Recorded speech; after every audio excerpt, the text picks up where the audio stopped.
It's showtime.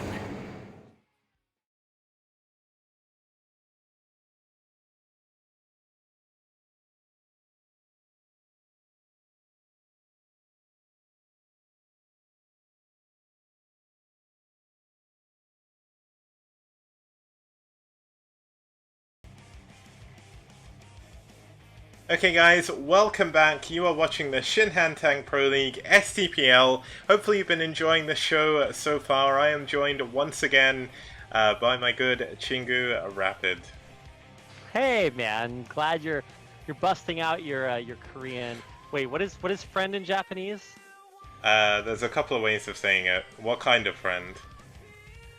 Well, Kicks. What kind of friends are we? You know what? It's kind of hard to explain, I guess. We got a weird relationship, man. It's strange. Is there a name for that in Japanese, Kicks? Let's just say we're Yujin. It's all good. Okay, all right. I'll take what I can get. We can be Yujin, Chingus, whatever you want to call it. But it's good to be back and for a very exciting ace match between White and NaS. So cannot wait to see who's playing. Wait, yep. I can see who's playing, but I'm not going to spoil it for everybody else. Yeah, so I am just quickly adding the colors to the overlay, then we can get going. So, I did say the rules for the ace matches, I've maybe not explained this properly before, but basically, in the ace match, I know that people who have been playing know, but I never usually explain it on the stream. But this is a good place to do it. Thank you very much, Sihi, for the host of 86 viewers. You're joining us for the final game of this evening. And it's going to be between two players, I'm just about to say, but the ace match, if you've played so far in the week, you can play again. It's not introduced who it is until the day, so I don't know who it is until I see the replay, and the players don't know until they get in the game. So this is going to be a repeat of two of the players we've actually seen before. It's not exactly the same though, and you are going to find out why in just a second. Let's introduce our players. That's the wrong button. Here we go. Never fails, Kicks. Yeah, I've been doing this so long and I still can't get the overlay right. But here we go. It's going to be the captain of NaS again. We did just see him win his previous game, who did bring us to the ace match. One could say he dragged his team here as DragOn. He's 2-0 at the moment in the STPL. And he went 5 for 2 last round. So an incredible player for his team. And certainly showing a strong performance here, which I can imagine is why he chose to send himself out here in this ace match. Yep. And of course he's playing against Ho. We already got a chance to see Ho in game 1. He, I don't want to call it a cheese, but he punished DragOn for, or not DragOn. Wait, am I totally messing this up? He played against someone else. He played, Terror, right? Yeah, Terror. He played against Terror. Yeah, so we played Terror. Terror went 14cc against the 9 pool, and he got totally smashed. So it feels bad, man. But now we get a chance to see DragOn, who did just finish winning his game. That was pretty impressive against Ho. And I want to see what Ho can do, because just seeing a Zerg player 9 pool, a 14cc player is like, well, you don't really learn a lot from that. Yeah, and the other thing is, the overlay does say it's a ZVZ, but DragOn is a race picker, and he confused my overlay, so it's actually going to be a PVZ this week. He did just win a PVZ before, and he's currently 3-0 versus his opponent's race. And Ho is 1-0 against Zerg, so that doesn't really count. But you know what, let's have a look at what map they're going to be playing on as we head on into the ace match. So, it's going to be Troy. Now, Troy is a map from 2009. It was in a couple of OSLs, a couple of sets of preliminaries as well. Interesting map features. We can explain more about when we're in the game, but there are if you've seen the more recent ASLs, there's the Gold Rush style simulators everywhere. That can be destroyed and blocks the paths as, I believe you call it in Korea, it's known as a reverse semi-island map. That is true. So the idea is that the map starts out as being open, but as you break down these assimilators, it creates islands. It turns the bases into islands, and there are also other little tiny bases that are out there at the 12 and 6 locations that you can also turn in to islands if you want. It also has actual islands on there, so It's just really islandy. Yep, and if you've come over from maybe a StarCraft 2 background, you may remember Dustin Browder, the lead designer. One rumor is that he lived on Troy for a while, saw all of the assimilators, and thought, I want to put this in StarCraft 2. And that's where the rocks come from. They come from the destroyed assimilators. Yeah, it's the same idea, right? Yeah. Except that in StarCraft 2, you can destroy the destroyed rocks and then reopen the passageway. Once these are gone, you cannot rebuild assimilators on them because they're actually stacked extractors. So once it's closed, it's closed. The other idea is that, you know, if you ever played like Warcraft 3 custom maps, that was one of the first modding communities that just really blew up. It was huge in StarCraft 1 as well, and so they would just design totally wacky things. There's this new map that's coming out that has your probe carry a flag that Yeah. determines whether or not it's scouted or not. I don't even want to get into that because it's way too wacky to talk about. It's being talked about for ASL. I don't know what's going on there, but It's my also a point is 5-player that map, so... yeah, my point is that back in the day, people weren't really thinking so much about building cool maps. They were thinking about just like competitive maps. They were just trying out wacky cool things. And one of the things they came up with was stacked temples so that you could destroy them better with splash units, which rewarded players for teching up, which delayed the ability to destroy the temples until later on in higher tech. The other thing was destroying buildings or structures that narrowed pathways. And actually, there are several maps that have assimilators in the middle of the map that determine which units can pass through between one half to the other. A lot of cool stuff you can do, but Troy is one of the most iconic examples of this reverse semi-island map. It is. Now, let's not waste any more time. It is going to be the ace match. It's NaS versus White Clan, DragOn versus Ho, and let's start with this game.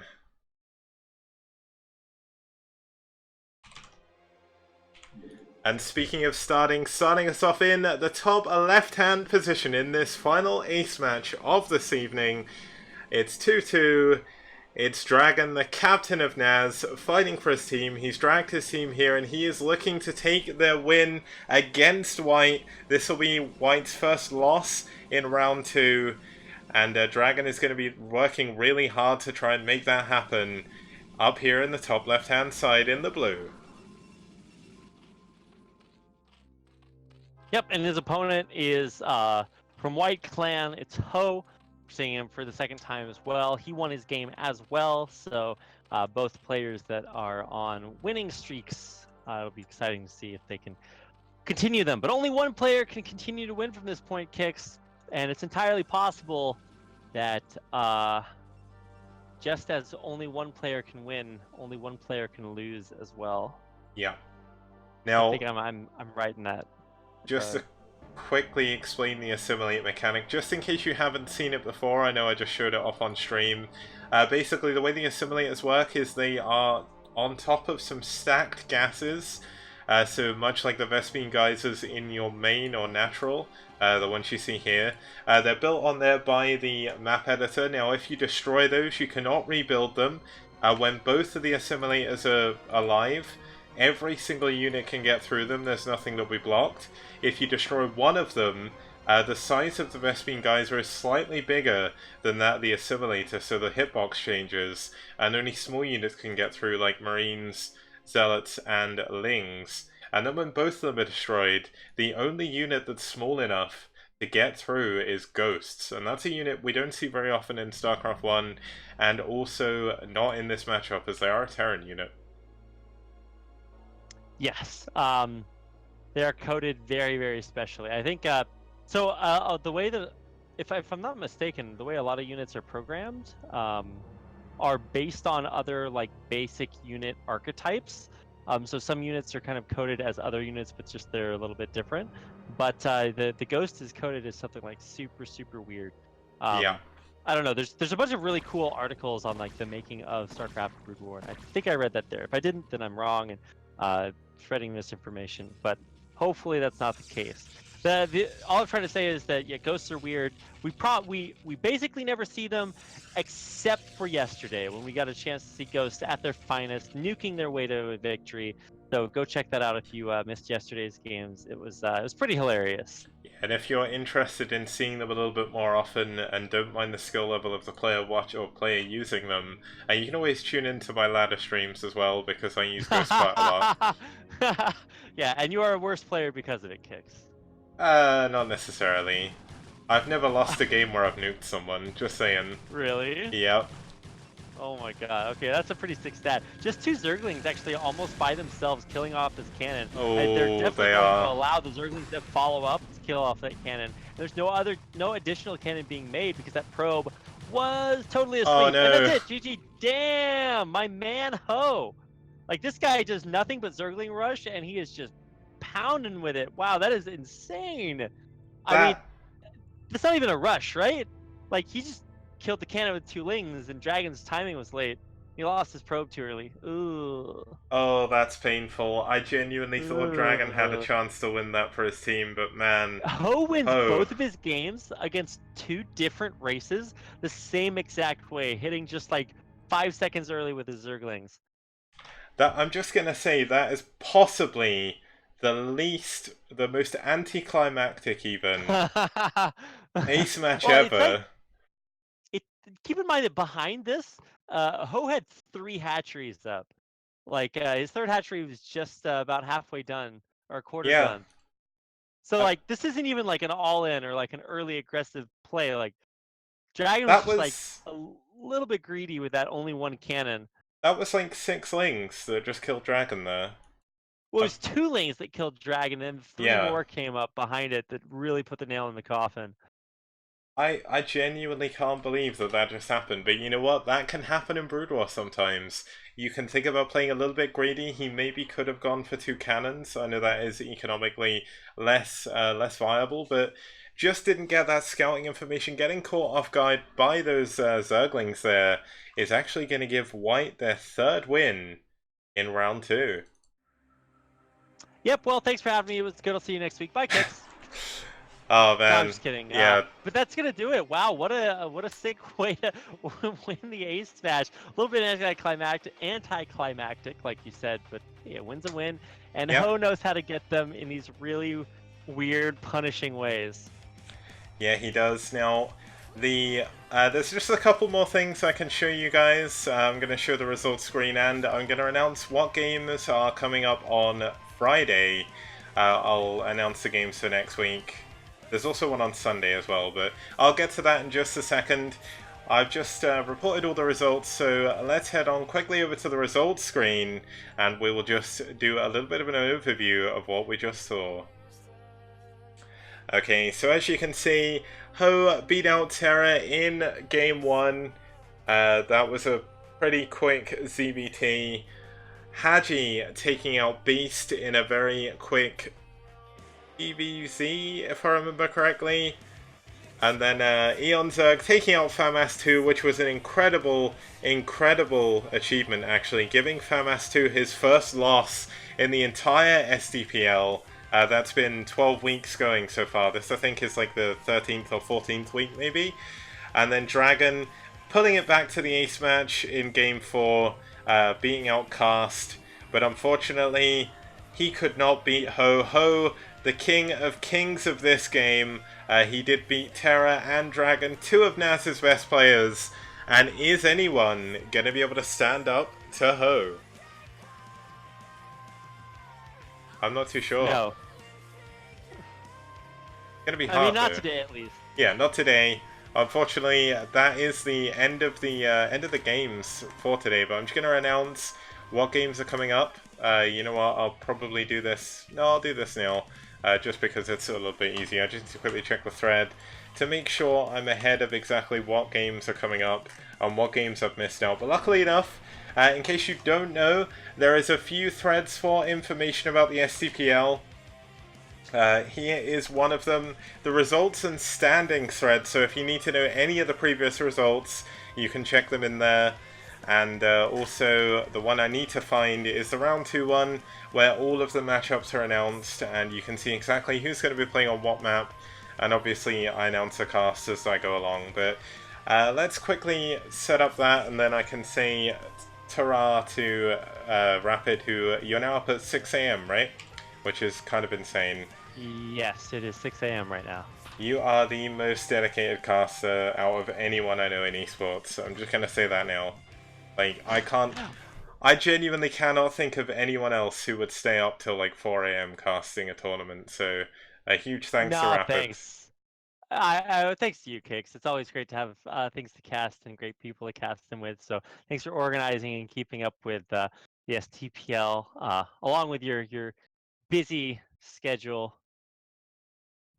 Well, you say busy schedule. I mean, I work and I come home, so it's not too bad. But you know what? I really enjoy doing the STPL, which is why I've been doing it. While I'll continue doing it as long as I possibly can. Round 2 is round 2 of 4.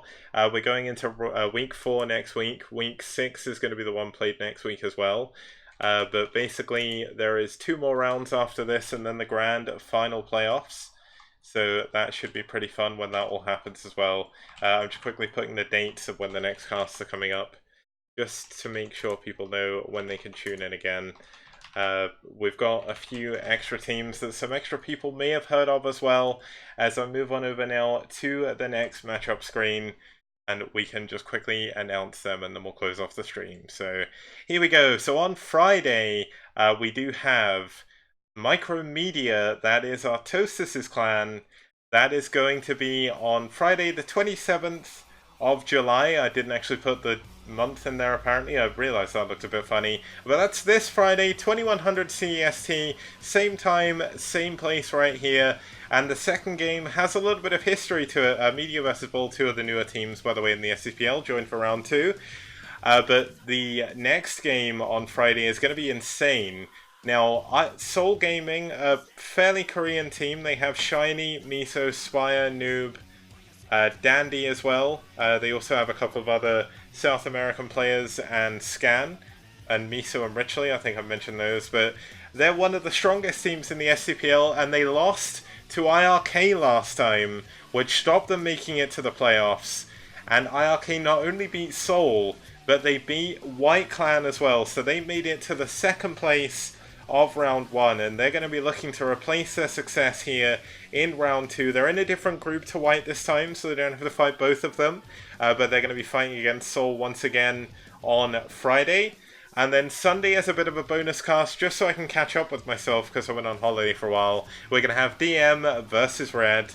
DM, a South American clan, against Red, who are a European clan, and I believe, I can't remember if it was this week or the week after, but we actually have Cadenzi making a debut match for Red. I think that was the week after, so that'll be week 4. But still, very exciting matches coming, and hopefully you guys are looking forward to it as much as I am. Now, let's just go back to the camera quickly.